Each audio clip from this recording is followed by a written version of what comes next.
friends, here I am with the new part of the vitamins, that is part 4. I will tell about the vitamin K today. So what is the vitamin K? So mainly the vitamin K, it is helpful for the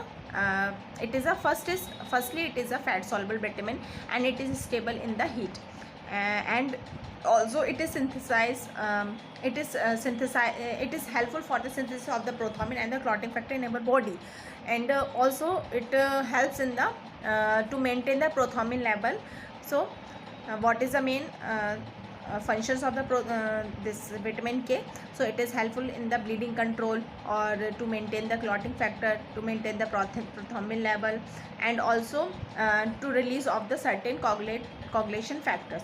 And where is the absorption and the storage of the vitamin K? So mainly the absorption through the bile. So the bile is very essential for the absorption of the vitamin K. Then after the absorption of the vitamin, it passes through the lymphatic system to the general circulation, and after this enters in the general circulation, it stores in the liver. So there are mainly two forms of the vitamin K, vitamin K1 and the vitamin K2, and the vitamin K1 is mainly found in the fresh green leafy vegetables and cow milk and in some fruits, and vitamin K2, it is synthesized by the bacteria in the intestinal flora. So there are two important forms, that is vitamin K1 and vitamin K2. Then what is the daily requirement of the vitamin K? So mainly there is no idea, there is no known condition is there that how much vitamin K is needed. Then also there is some value is there, that is 60 to 80 mg per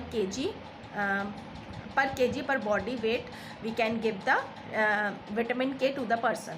And what is the main sources? The main sources are vitamin K are the green leafy vegetables, and in this green leafy vegetables there are main good sources are there, like spinach, cabbage, cauliflower, and wheat bran, wheat gram, and etc. And in some like carrots, potatoes, and there are the fair sources of the vitamin K.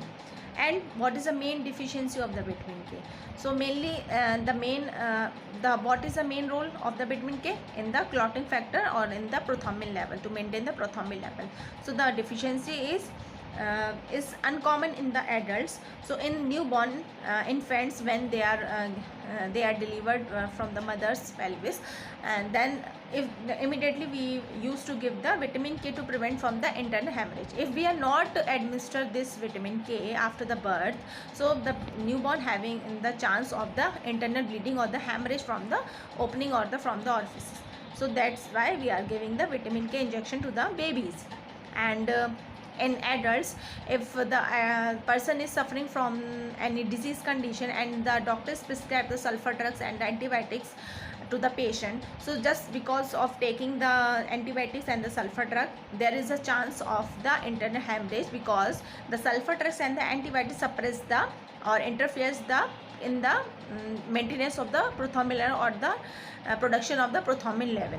So that we have to notice that the patient is not down with the prothrombin level. That's why the doctor prescribed or the doctor advised to take some investigations for the prothrombin level, what is the normal value of the prothrombin level. So before giving any drug or any antibiotics, we will check all the blood reports of the patient, just because of to maintain all the normal values in the blood.